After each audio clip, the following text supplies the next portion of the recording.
cobalt blue. I put my daughter's name on the bottom of it already in the cabinet, but that's what that is. Okay, thanks. That's cute. Okay, Judy or Barb, anybody? Cindy? Please, thank you.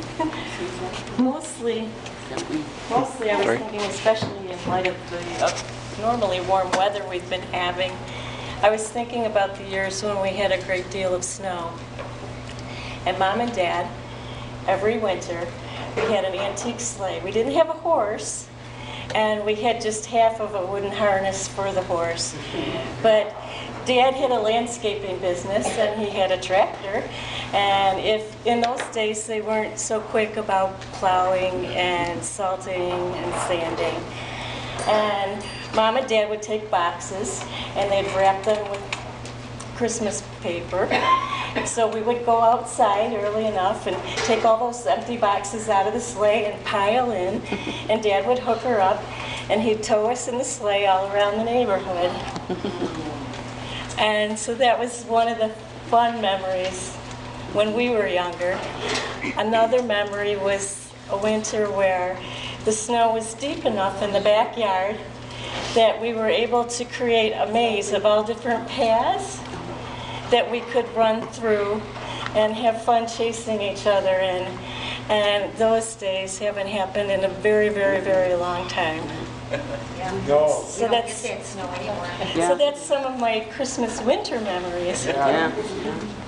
Yeah, we used to, after they plowed the snow, we would build forts in the corner, like where your driveway in the street was. And of course, nowadays, they advise against that in case of collapse. But we didn't care, you know, we had a good old time, you know.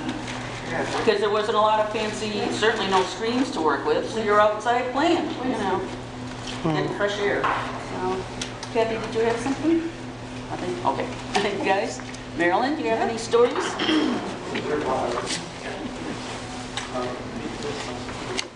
I had an invitation that was handed to me a couple months ago by a cousin's son.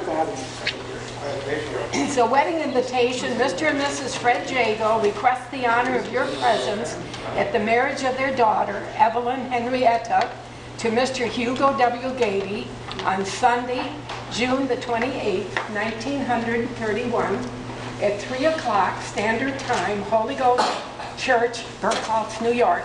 Reception at the school hall. I've never seen this invitation. This is my oldest sister that married the Kesta, the teacher and principal at Holy Ghost. And what's remarkable about this day, June 28th, is I was 10 days old, and it was on a Sunday morning. I was baptized on my sister's wedding day. Because years ago, they had, for whatever reason, they had weddings on Sundays. A lot of them did. Now we choose Saturdays, probably because of the weekend, I don't know. But my mother, I was number 12. My sister was the second oldest. So there's quite a span. And I have a picture of my father and mother and my sister and her husband. Would have been a year after this. They had a baby girl, and my mom and dad had me. There's 10 months apart. So a mother and a daughter having babies. I guess that does happen in large families. So this was given to me by Roy Stolding, my cousin's son. And because my father was one of 12 and my mother one of 11, or maybe it's the other way around, I'm related to half of Niagara County. So the Stoldings, it was sort of neat. And I met him at, I took the safe driving course here in November. And there were 6 people in there I knew, and 3 of them were relatives. So, yeah. An interesting thing about that day is years ago, I guess, when you had babies, you had to stay in the hospital a long time. And so my mother and I were allowed to go to the church, be baptized, but then we had to go home. We couldn't go to the reception. But this is the first time I've seen this invitation. I thought it was really a nice blessing. Yes. Nice. Very good. Okay. You have a story, Helen? Can I see that? Frame it. Okay, anybody here at this table, where do we start? Want to start? Mine aren't nearly as interesting, but I have two things I brought. One is a picture of the trunk that I think my great-grandfather packed up and made and packed up for my my grandmother, who came over here when she was 16. And I think he wanted to make sure she had all the goodies of home. But what I want to know is anybody who's a carpenter who can tell me about this trunk. I'd love to have it because it's in my garage right now. And it had a lock on it here, but it's been busted open because I think she must have lost the key. But it had an inside, and I took a picture of the inside to show that there was a false bottom put on there about this high. And when I was a kid and I was exploring my attic, I found this thing full of my mother's clothes, and she had put her wedding dress underneath the false bottom, which I think is probably what Grandma brought over from Germany too. Could be. And other things I don't remember. But I lost the false bottom, but the trunk still works good. And Grandpa, who was sure that anything that needed help, just give it a coat of gray paint, it's fine. The other thing I have is Grandma and Grandpa's, my grandfather's fob watch. You probably all got these things.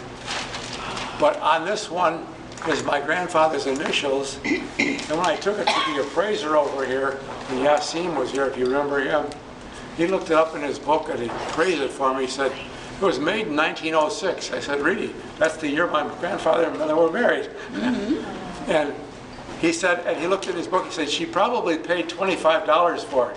It's all jewels inside of here. And he said, you probably could get $125 for it now. But I think it still works.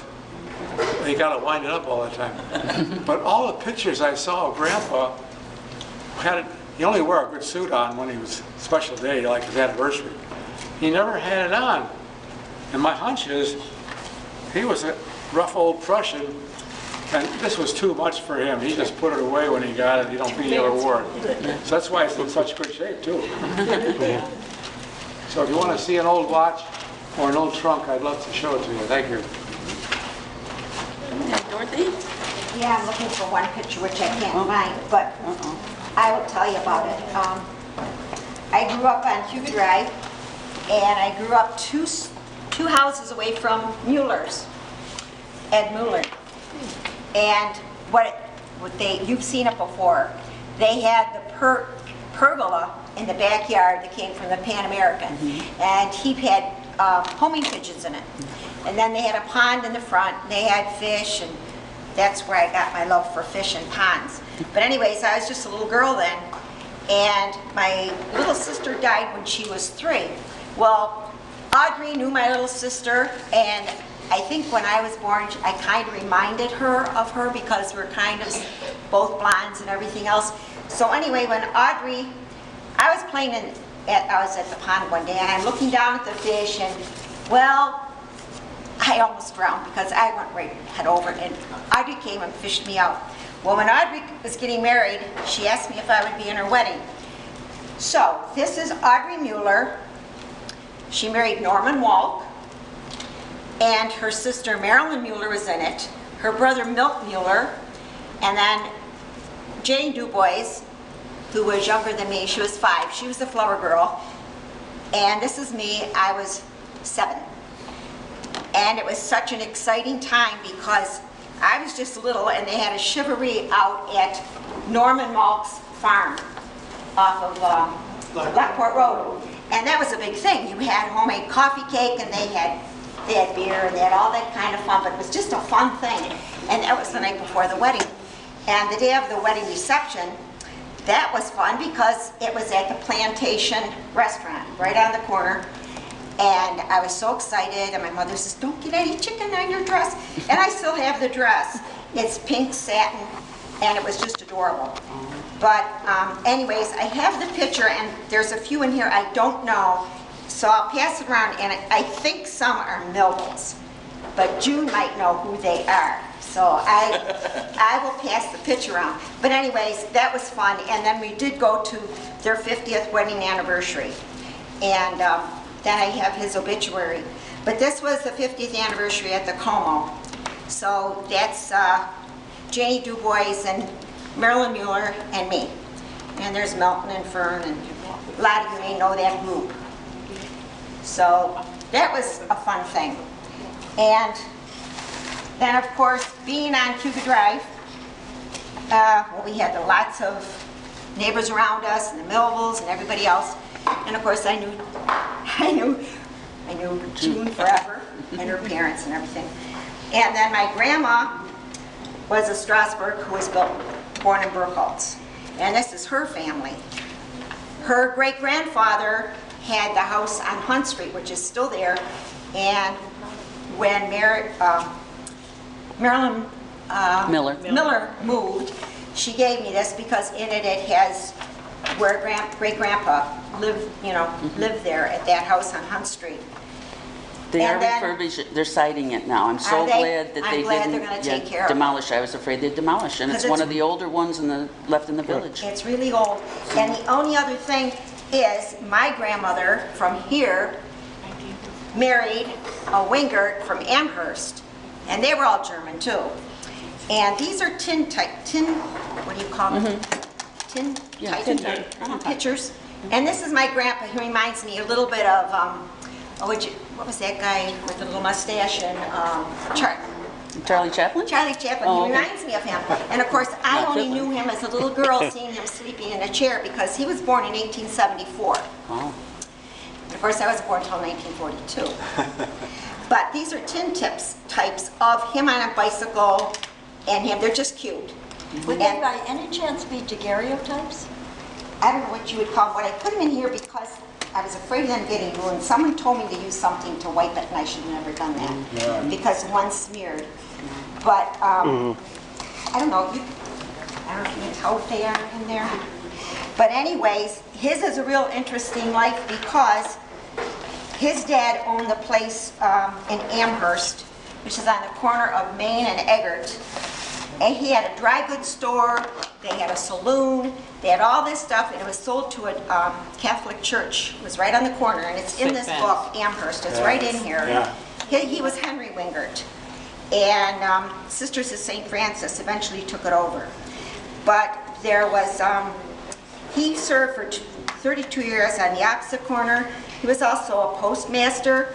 But these are things from his store, and these are, they're 1886, these papers. I met up with someone who was also a relative of my great-grandpa.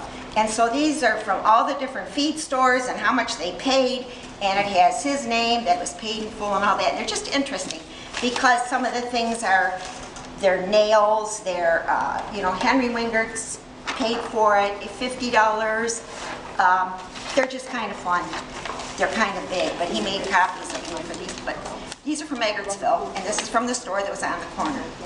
So that's kind of interesting. Corner of where in The corner of Main and Eggert. And remember, does anybody remember the store there? The store right on the corner, was it Is that where Hangers St. was? Benedict's Church. Hangers? Right across, from that corner right across the other corner, it was right there. My mom used to always tell me it was there, and the picture of it is in here, what it looked like, and then the Catholic Church bought it. St. Benedict's. Yep, yep. So that's it in Eggertsville House, and it was an inn, corner of Main Street and Eggert Road, and it was built as early as 1816. And then it went back and forth, and then my great-grandpa was there in, that's Eggertville's house, ballroom, southeast corner of Main and Eggert, and then he was a postmaster there, and also it was a saloon. It said he served for 32 years on the opposite corner. So it's kind of interesting. And these are the same pictures. The man gave me this, and then it was in the Eggertsville book. So, but they're kind of fun. So I'm going to see if